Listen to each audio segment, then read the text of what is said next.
Olá, estamos de volta. Nós vamos trabalhar agora a pontuação, nós vamos conversar sobre os sinais de pontuação, mas em questões de segundo, chegamos a ela, chegamos à vírgula.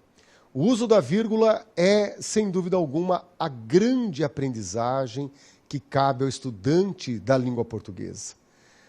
O déficit que a escola nos deu, nos produziu, chega ao seu ponto culminante. Você fala assim, professor, qual que é o maior absurdo? O maior absurdo quando o brasileiro, ao colocar as vírgulas, usa como referência a pausa. A pessoa dá uma pausa e usa uma vírgula. Tá bem? Vamos à lousa para observar então a pontuação. Vamos lá. Perceba assim. Se eu pegar a seguinte construção, olhem bem, e disser assim, ó, tal postura é inadequada. Tal postura é inadequada. Vejam aí se eu colocaria ou não vírgula após a palavra postura. E observe a segunda frase, ó. Tal postura de deputados e senadores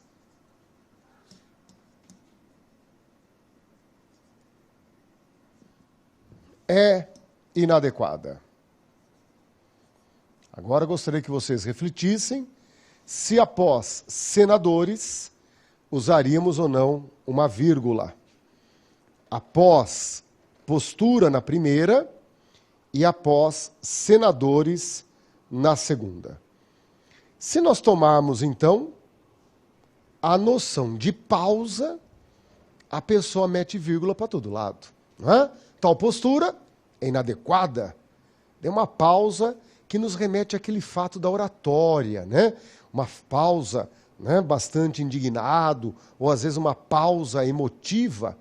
Tem artista que, graças à postura oral, né, essa coisa linda da oratória, nos comove e nos faz chorar. Então você fala, isso é importante? Claro que é. Principalmente no âmbito jurídico, quando a pessoa escreve um documento, né, que vai ser lido por um juiz, por exemplo, você percebe que ele tenta transferir para lá a presença viva, como se ele estivesse falando pelo texto com o juiz. E nós sabemos que não. O que resta é um papel e uma leitura muito fluida, por sinal.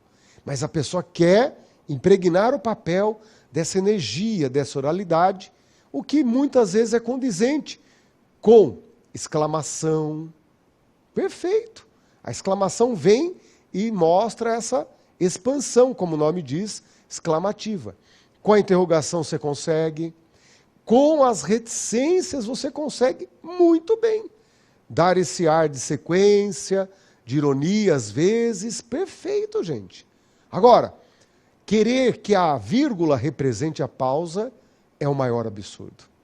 A vírgula é nessa hora que nós podemos dizer que você pode estar entre um pensamento medieval e um pensamento digital. Nós estamos aqui em pleno século XXI com essa explosão de tecnologia, essa explosão de globalização, de interação, coisas que ocorrem muito distante, ao vivo, aqui na palma da minha mão. Né? Então, em que idade você está? A digital ou a medieval? Ah, professor, eu colocaria vírgula nas duas. Medieval. 100% medieval. Né? E aí que é bacana perceber que não é você, não sou eu, é o brasileiro genericamente. O brasileiro que sai do ambiente escolar, que é lá que ele deveria sair pronto com essas informações. Não sai. A vírgula não é gerada a partir da pausa. Ah, professor, mas quando você for ler, pausa, né? Vírgula, perdão, pausa. Na hora em que for ler. Vírgula, pausa. Mas na hora de escrever, se você pensar que a vírgula é gerada por pausa, até acertamos uma ou outra vírgula. Mas você não controla a regra. A regra não é pautada na respiração. Queria até convidar algum aluno, ou até o teu parente, né, que é asmático. Você deve conhecer alguém asmático. E o coitado do asmático que dá pausa em tudo. Ele vai colocar vírgula de 2 ou 3 palavras. Tal postura de deputado, ex-senadores. Se o cara está numa crise asmática, ele coloca vírgula onde? Até nas costas das palavras.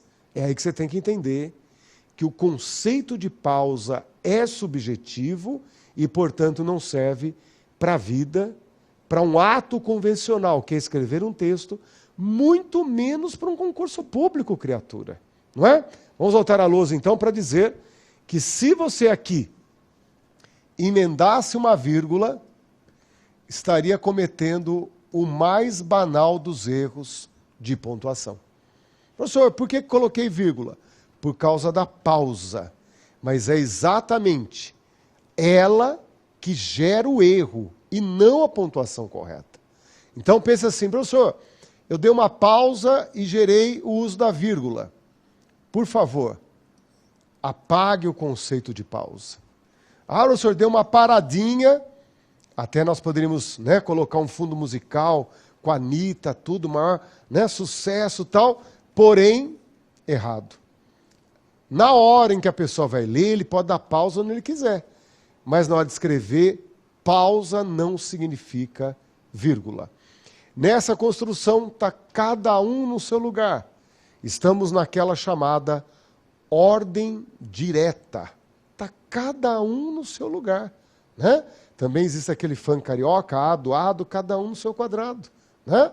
Sujeito, verbo e complemento. A oração está disposta na chamada ordem direta. Quando cada um está no seu lugar, para que usar vírgula? É isso que a gramática vai nos questionar. A vírgula, na sua essência, é para controlar aquilo que está fora de ordem, aquilo que está deslocado numa oração. Nós estudamos o porém no bloco anterior, você viu? Porém deslocado e com 2 vírgulas. Vamos começar então a estudar a vírgula? Mas já matando, portanto, o conceito de pausa. A pausa não gera vírgula. Pode, às vezes, haver coincidência, mas não é parâmetro para dosarmos o uso correto da vírgula. Muitas vezes você coloca por causa da pausa e coincide com uma regra, mas quem vai pela pausa vai sozinho. Não é? Vamos à lousa para aprender, então, o uso da vírgula. Vamos lá. Nessa hora, portanto, observe aqui, nós teremos uma coisa chamada período. Essa extensão que vai de uma letra maiúscula, da letra maiúscula até o ponto final, isso se chama período. Se dentro desse período nós tivermos apenas uma oração, esse é o período chamado simples. Se tivermos 2 orações, esse é o período chamado composto. Período simples, período composto. É óbvio, então, que dentro é que vai haver a necessidade de maior aprendizagem. Porque os sinais que estão lá no fim, eles são muito simples. Ponto final, ponto de interrogação, ponto de exclamação, reticências, né? São sinais que nós não temos nenhuma dificuldade em usá-los. É importante vocês observarem que os sinais terminais não nos provocam teoricamente. O problema está dentro de uma oração e entre as orações. É esse o grande ponto de aprendizagem que nós temos dentro da lição da vírgula, tá bem? A relação que está dentro do período se dá essencialmente com a vírgula. Então, é com a vírgula que você inicia o estudo da pontuação. Sendo que uma vírgula pratica a ação de separar e um par de vírgulas pratica a ação de isolar. Uma vírgula separa, uma vírgula isola. Essas são palavras técnicas, essas são palavras que o concurso público vai usar. Uma vírgula separa, duas isolam. O que faz uma vírgula? Separa ou isola. É claro que ela vai ter finalidades distintas, vai ter aplicações várias, mas, em essência, há dois movimentos da vírgula. O ato da separação e o ato do isolamento. Tá legal? É esse momento tão importante que nós reconhecemos o nascimento de alguns outros sinais de pontuação. Então, por exemplo, você está com uma necessidade de usar algo mais forte que uma vírgula, mas que não chegue a ser um ponto final. Por isso que nasce o ponto e vírgula. Ponto e vírgula é um sinal intermediário entre a vírgula e o ponto final. Às vezes, o isolamento não está se dando adequadamente com duas vírgulas. Há momentos de ambiguidade, há momentos de falha. É nessa hora que surgem, então, isolamentos em que os sinais ficam mais volumosos. Isolar com travessões, isolar com parênteses, demonstra para nós uma visão sem chances de ambiguidades. Aí que nós entendemos na hora como a vírgula opera globalmente dentro da oração e entre as orações. É óbvio que há momentos em que a coitada está com a língua de fora. Trabalha sem parar, ela fala, gente, o que vocês querem que eu faça? Querem que eu faça milagre? Então é aí que a pontuação, como se fosse ali um domínio, fala, vamos inventar alguma coisa para ajudar essa criatura. E aí que surgem ponto e vírgula, travessões e parênteses. A hora que a vírgula se fragiliza, esses sinais estão aí à nossa disposição. Fora, vamos marcar na lousa, ó, fora ainda o uso dos dois pontos, que geralmente vão introduzir uma explicação, vão introduzir uma enumeração. Os dois pontos têm um limite de uso que até dói dentro de uma dissertação, por exemplo, introduzir uma enumeração, introduzir uma explicação. Então não há dúvida que, tirando a vírgula, o ponto e vírgula, parênteses, travessões, dois pontos, eles vêm como pontuação secundária. Entram de uma forma secundária no texto, para ampliar a clareza, para tirar alguma vírgula que se fragiliza. Ou, no caso dos pontos, criar uma visualização para o leitor que demonstre a finalidade do porquê dos dois pontos. Antes de numerar, não é bacana colocar dois pontos? Claro, ainda mais quando é uma enumeração que tem volume. Se o leitor vê os dois pontos, ele, como se fosse pular mais fundo, entrar no mar mais fundo, ele pega mais ar, ele se prepara para um trecho em que já sabe, por causa dos dois pontos, uma enumeração. Ou produzir uma explicação a partir de dois pontos, tem a sua força, é interessante também, mas todos esses sinais não podem ser comparados com a força da vírgula, com a imposição que o concurso nos traz a partir da vírgula. Então, primeira coisa a estudar é a vírgula. Vamos agora abrir um quadro em que você visualize para que serve uma vírgula. Uma vírgula se usa para quê? Vamos à luz, ó. A vírgula, essencialmente, ela fará três movimentos. Ela, primeiro, indica a omissão do verbo. Professor, mas como assim indica a omissão do verbo?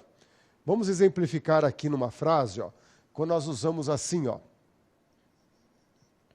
Nós somos brasileiros. Vou usar ponto e vírgula, porque a primeira oração vai se distinguir da segunda de maneira mais visível. Nós somos brasileiros, eles, vírgula, chilenos.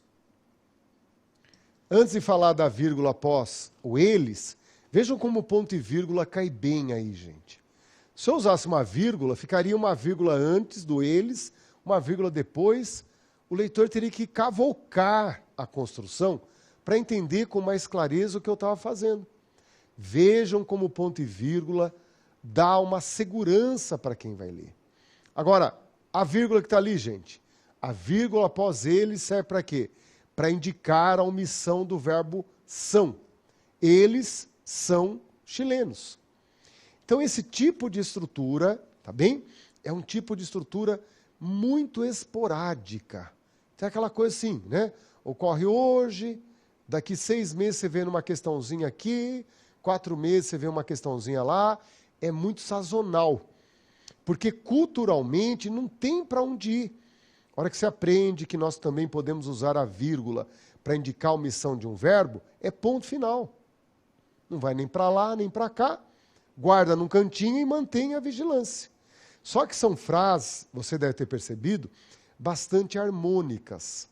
Para que haja essa omissão do verbo, há uma certa simetria com o que veio antes. É como se ocorresse entre eles um paralelismo que me permite omitir o verbo sem comprometer o sentido.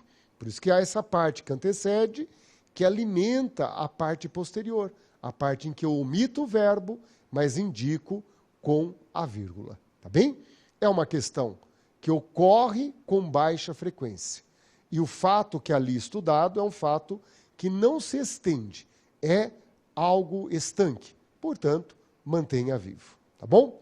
Vamos à lousa agora para esse segundo uso fundamental, que é o que envolve, né, a questão do sentido. É a hora em que nós aprendemos, né, a alterar o sentido, principalmente a essas criaturas chamadas orações subordinadas adjetivas. Vamos retomar isso daí? Olhem comigo aqui, ó. No português, nós temos os pronomes relativos. Pronome relativo. Tá bem? O pronome relativo, vamos memorizar, ó. Que, o qual e as variações. Né? Então, é aquele que dá para trocar por o qual. O cujo e as variações. O quem, quando estiver retomando pessoa. O onde, quando estiver retomando a ideia de lugar. A partir do momento que eu tenho certo contato e intimidade com os pronomes relativos, imediatamente eu devo aprender que todos os pronomes relativos, sem exceção, abrem uma oração chamada subordinada adjetiva. Oração subordinada adjetiva. Ah, mas por que oração? Oração porque vai montar sujeito, verbo, complemento. Vai ter lá as peças que compõem uma oração. Antes de tudo, vai ter verbo, que é o verbo, a alma de toda oração. Professor, por que subordinada? Lembre disso. Pronome relativo substitui o antecedente. Então, para eu criar uma oração com o pronome relativo, tem que ter uma oração da qual eu dependo 100%. Então, aquela oração em que o pronome relativo introduz e depende do antecedente, é óbvio que ela vai ser uma oração subordinada, porque ela depende da referência que o pronome relativo estabelece. Não é? E ela é adjetiva, aí que entra a parte que nos interessa. Porque quando você substitui esse antecedente, essa oração adjetiva vai, como o nome diz, vai qualificar o antecedente. Li o livro que você me deu. Então não é qualquer livro que eu li. Essa oração que você me deu qualifica o tipo de livro que eu li. Por isso que é uma oração adjetiva. Quantos tipos de orações adjetivas nós temos? Os pessimistas dirão 10. Os mais ou menos 5 e os otimistas 2. 2 orações adjetivas, exatamente. Moleza, vamos lá. Quais são essas duas orações adjetivas? Tá bem? Ó, são duas orações adjetivas. Aí depende da seguinte informação. Se você usar com vírgula, você estará criando a chamada oração subordinada, adjetiva, explicativa. Oração subordinada, adjetiva, explicativa. E se você usar sem vírgula,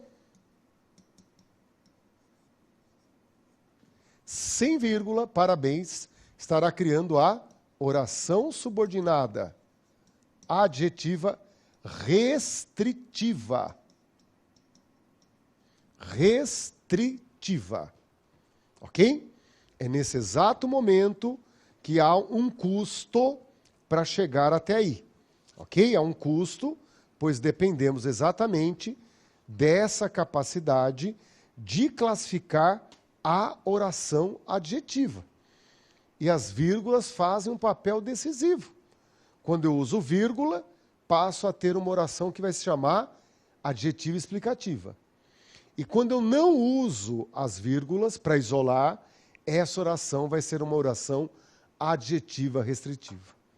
Nessa exata hora, tem muita gente falando assim, professor, meu Deus do céu, vou cair. Não, calma, tá bem? É só um pouquinho de falta de hábito, ok?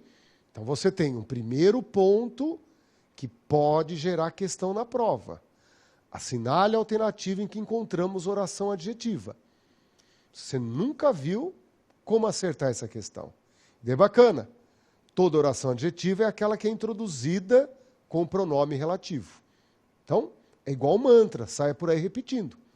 Pronome relativo, oração adjetiva. Pronome relativo, oração adjetiva. Só que a banca falou, opa, os caras estão começando a acertar. Vamos complicar. Assinale a alternativa em que encontramos uma oração adjetiva restritiva. Então, é aquela oração que traz pronome relativo, mas a oração formada com pronome relativo não vem com vírgulas isolando. Ah, professor, então, oração adjetiva com vírgula, explicativa. Sem vírgula, restritiva. Isso. Pronome relativo, oração adjetiva.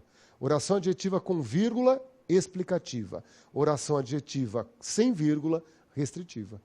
Eu não sei o que você faz no banheiro, você canta música brega, começa a fazer disso uma cantoria, tá bem? Eu não sei o que você faz, mas tem que incorporar esse conjunto na sua memória, pois a chance de ter uma pergunta teórica é real.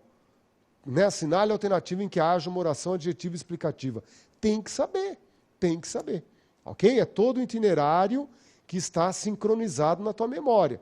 Primeiro tem que achar o pronome relativo, oração adjetiva, com vírgula, explicativa, sem vírgula, restritiva. Tá bem? Você está sentado, está tranquilo? Vamos agora para frente. Vamos lá. A partir disto é que começa o concurso público. Estão notando? Como é difícil você chegar no ponto da pergunta? É agora que a banca fala, ó, veja aí se você tem na tua memória essa noção, ó. Faça uma bolinha na restritiva, faça uma bolinha na explicativa. Na restritiva, aquela que vem sem vírgula, pinte apenas uma parcela da oração, né? Então, a adjetiva restritiva. Na bolinha, pinte apenas uma parte. Por quê? Porque a oração adjetiva restritiva refere-se a uma parte do todo.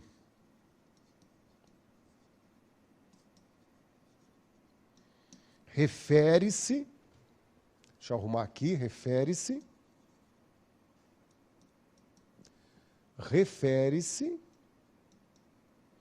a uma parte do todo. Por quê? Porque ela diferencia,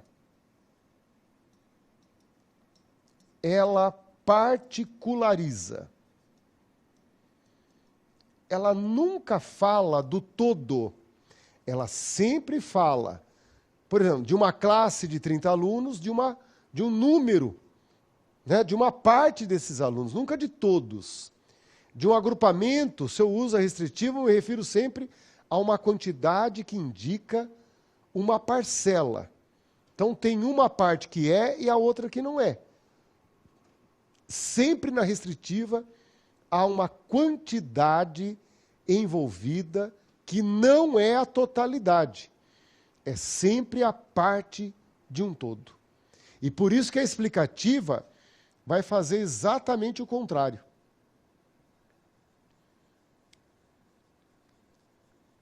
Exatamente o contrário. Ou seja, ela vem e a bolinha inteirinha pintada. Por quê? Porque essa oração refere-se ao todo. Ela generaliza. Ok? Aqui, se há 20 alunos na classe e você usa a oração adjetiva, você se refere aos 20 alunos. Há uma quantidade em jogo.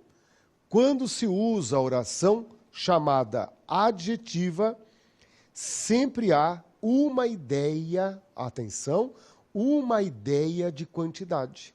Ok? Esse quadro que está na lousa é um quadro que você tem que, né, firmar na memória. Tá bem?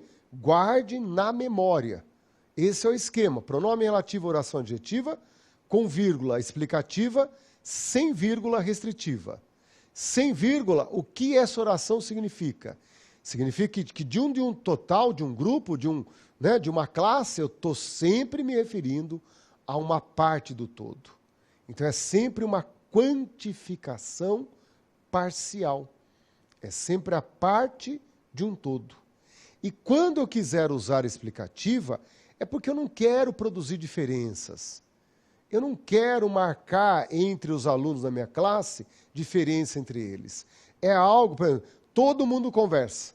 Né? Vamos fazer de conta. Todo mundo naquele... né? Crianças, as crianças, né? Se o professor não é aquele professor severo, a molecada faz aquela zona. Então, se eu digo assim, os alunos, vírgula, que conversam muito, vírgula, precisam mudar de comportamento. Se eu estou usando vírgula, ou seja, essa referência que eu faço aos alunos, não tem um que converse e outro que não. Por eu ter usado a vírgula, esse grupo de alunos a que me refiro, todos conversam. Agora, se tem alguns santinhos lá, se há alguns que não conversam, tem alguns colaboradores do professor, se tem uns que entendem esse ofício miraculoso que é ensinar alguém, e fica quieto ouvindo o professor, eu vou ter que tirar as vírgulas. Tá bem? Se tem 20 alunos e tem 5 que não conversam, eu tenho que tirar a vírgula. Os alunos que conversam poderão ser punidos pela diretora. Esse, agora, que conversam, estou me referindo apenas a alguns, não mais a todos. Fica pressuposto que há alunos que não conversam. Com as vírgulas, todos conversavam. Sem as vírgulas, uma parcela. É algo parcial, nunca total. Não é? Então, quando eu trabalho oração adjetiva, eu trabalho uma noção de quantidade. Com as vírgulas, uma totalidade. Eu falo do todo, eu não produzo diferença. Mas quando eu uso a restritiva, que é aquela sem vírgula, a totalidade tocada é sempre uma parte e nunca o todo. É uma quantidade parcial, nunca total. Enquanto a explicativa é o todo, na restritiva, alguns. A palavra alguns é bacana para você marcar aí, pois é uma referência importante na aprendizagem das orações adjetivas restritivas. Tá bem? Importante observar que cai muito em prova tudo que está aí na lousa, gente. Lá do pronome relativo até o sentido que as orações adjetivas produzem. Mas o ponto central é a hora que a banca te convida para o pecado. Né? A banca olha nos teus olhos e fala, criatura de Deus, a retirada das vírgulas, né, da oração adjetiva, ela não vai falar oração adjetiva, mas a omissão das vírgulas, mantém a correção gramatical? Mantém. Aí você pode pôr, tirar, não vai ter problema nenhum.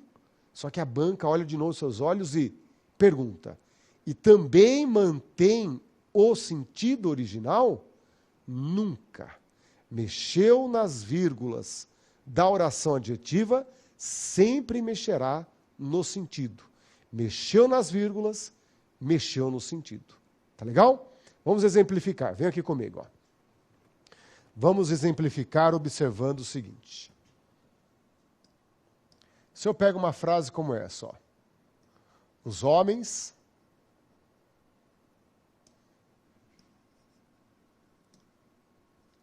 que são mortais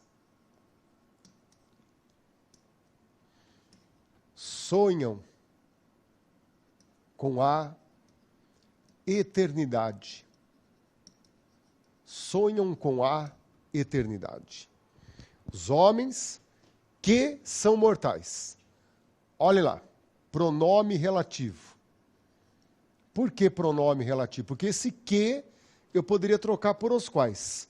Falar, professor, esse que é pronome relativo. Parabéns.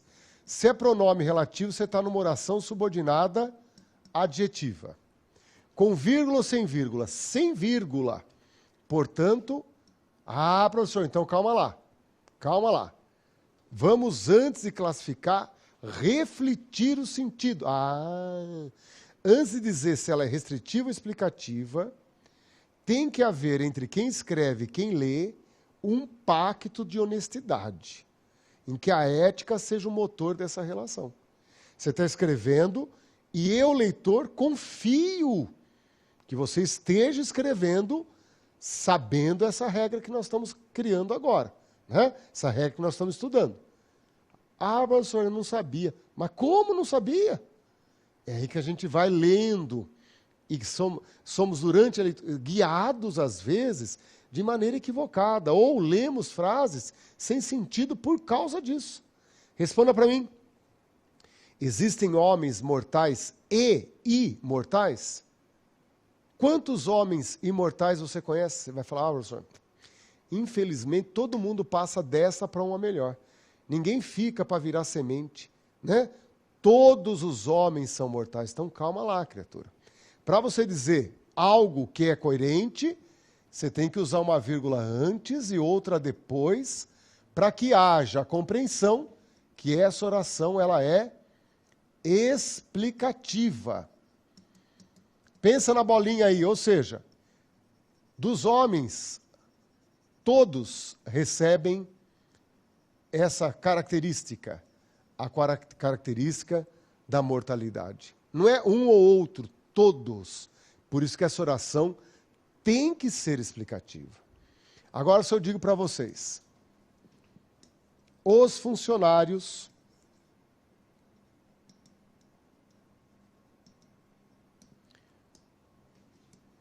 que trabalham à noite receberão um aumento. E não coloco a vírgula, hein? Tá bem? Eu que estou escrevendo, estou consciente disso. Não vamos colocar a vírgula. E agora temos um pronome relativo, sim. Esse que eu troco por os quais. Se é um pronome relativo, é uma oração adjetiva. E sem vírgula é uma oração adjetiva restritiva. Concluindo, entre os funcionários de uma empresa, por exemplo, tá bem? Uma empresa que trabalha em 2, 3, 4, 5, 6 turnos. Trabalha sem parar, né? Inventa até a 25ª horário. Eu estou me referindo aí a um grupo dos funcionários e não a todos.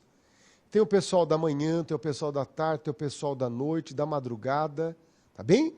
É nesse exato momento que eu olho para você e falo, ó, a empresa determinou que os funcionários que trabalham à noite, então nós sabemos que há funcionários que trabalham de manhã, que trabalham à tarde. Para eu criar a ideia de que entre os trabalhadores daquela fábrica, eu me refiro apenas a uma parcela, a uma fatia deles, eu não posso colocar vírgula. É aí que eu crio a ideia de, entre os trabalhadores, apenas alguns receberão aumento. O pessoal da noite. Tá bem? Vamos à lousa para colocar aquela bolinha, então, parcialmente pintada. Parcialmente pintada. Ok?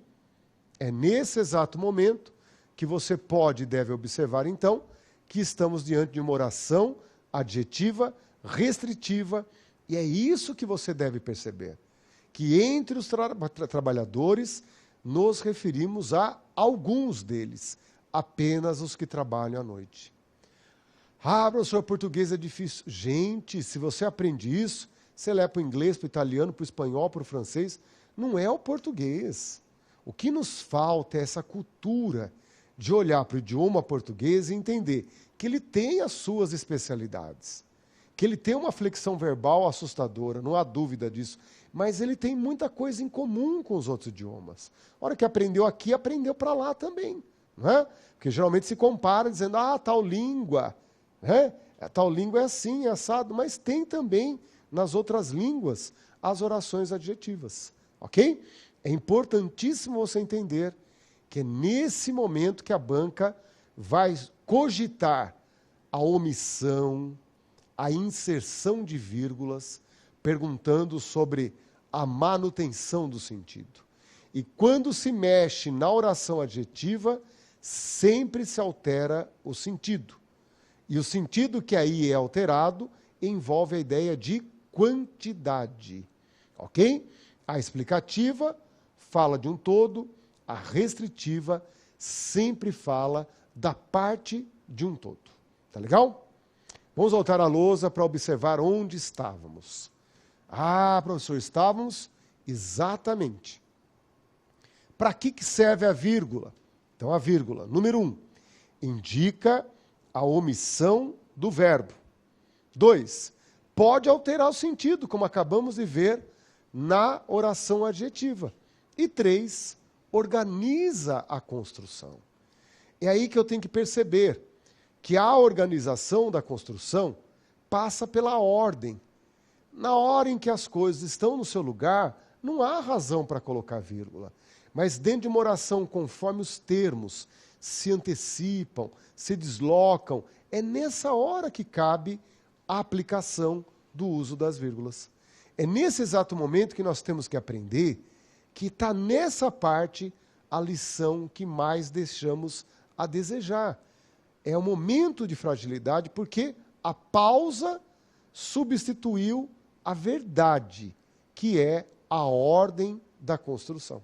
Tá legal? Vamos observar uma regra geral e fundamental diante dessa noção. Por exemplo, você está numa oração, é normal que nessa oração você carregue um verbo e esse verbo traga consigo um sujeito e um complemento. Se eles estiverem nessa ordem, a chamada ordem direta, ok? Não há razão para vírgulas. Quando o sujeito, verbo e complemento, nesta ordem se apresentam, você tem a chamada ordem direta. É por isso que entre eles eu não posso separar. Foi o que nós fizemos lá no comecinho, né? Aquela frase inicial, a pessoa meteu vírgula. Então não, está cada um no seu lugar, sujeito, verbo e complemento. Para que colocar vírgula? E a vírgula surge, então, é óbvio, como uma referência à pausa, uma falsa referência, uma errada referência. A referência verdadeira é a ordem da construção. Estando na ordem direta, não se usa a vírgula. A vírgula, então, ela surge, né, exatamente para os deslocamentos. Então, aquilo que está fora da ordem vai receber o uso da vírgula. Tá bem?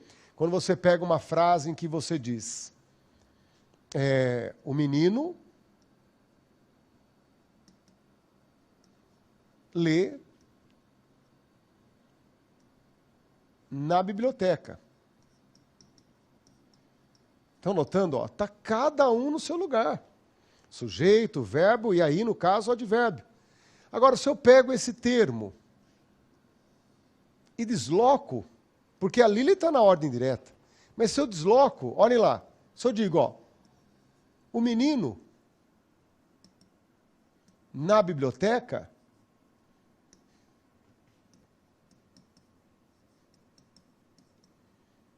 lê.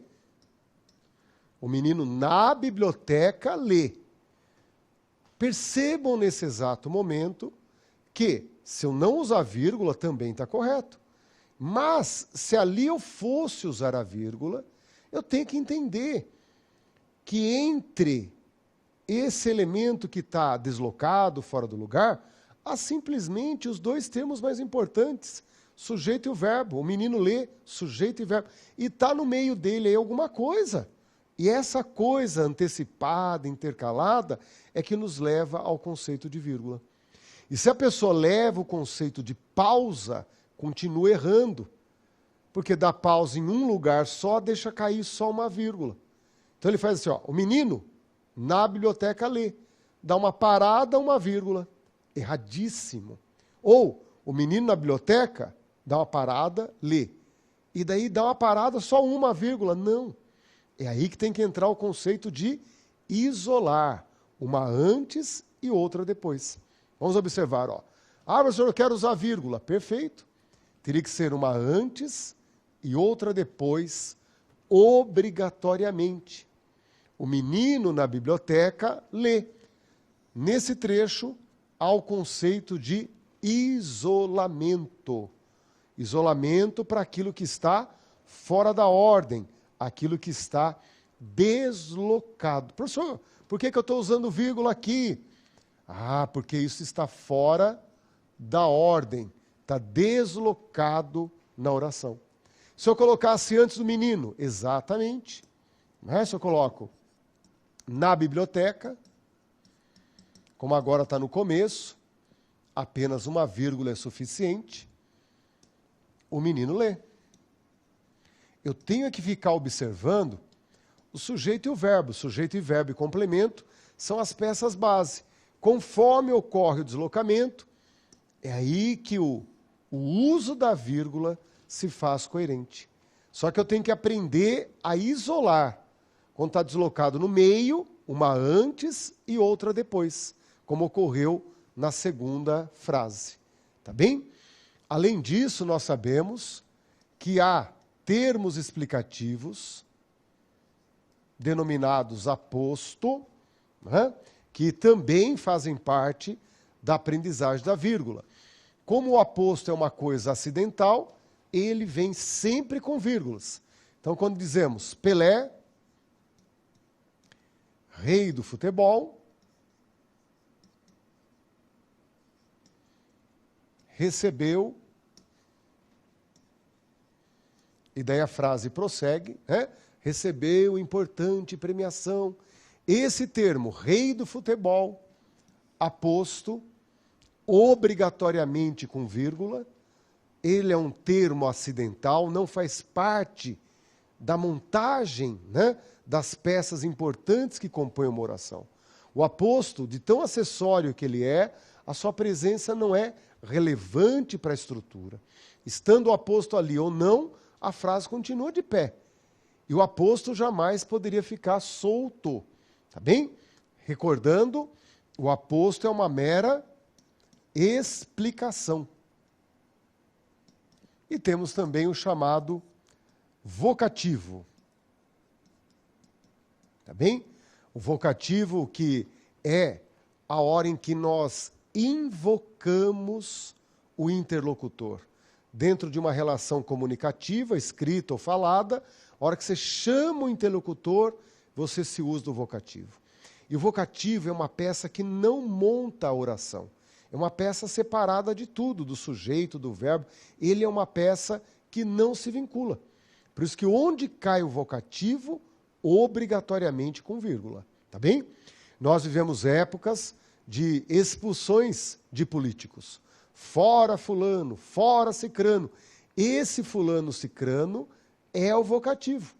Fora fulano. Esse fulano tem que vir com vírgula na língua portuguesa. Fulano, saia. Fulano, fora. Esse termo que você invoca, essa nomeação, que é o vocativo, que é o chamamento, a invocação do interlocutor, onde ele estiver, sempre com vírgula. Quando o aluno tem dúvida na sala de aula, que ele faz o quê? Professor, tem crase ali? Esse professor, ele me chama, tá vendo? Geralmente chama de pro, hoje em dia é pro. Antigamente era fessor, agora é pro, né? Um dia vai sumir a palavra, vai cortando aqui, cortando lá, um dia some. Mas, professor, ali tem crase. Professor, vírgula obrigatória. No vocativo, obrigatoriamente com vírgula, né? Então, no exemplo, ó, vocativo é chamamento. Você chama o interlocutor. Quando você diz assim, professor, tem crase ali? Tem crase ali? É nesse momento que nós estamos diante, de um vocativo. É o termo que designa aquele que chamamos, o interlocutor, com quem conversamos. A hora que você chama, é aí que se caracteriza o vocativo. Então nós começamos a usar vírgula para esses elementos acidentais, como vocativo, como aposto, e principalmente para aquilo que está fora da ordem. Sempre atentos a sujeito e verbo, que entre sujeito e verbo nunca posso usar uma vírgula. Se eu antecipo alguma coisa, se eu intercalo alguma coisa, é o deslocamento que vai gerando o uso da vírgula. Então a vírgula indica a omissão do verbo, tranquilo, muda o sentido, atenção, oração adjetiva, fato relevantíssimo para concurso público, e organiza a construção. Quantas ordens há numa construção? 2. Uma ordem direta ou uma ordem inversa. É na inversão que nasce o conceito de vírgula. Tá bom? Em breve voltaremos, novo encontro para falarmos da nossa querida língua portuguesa. Até lá!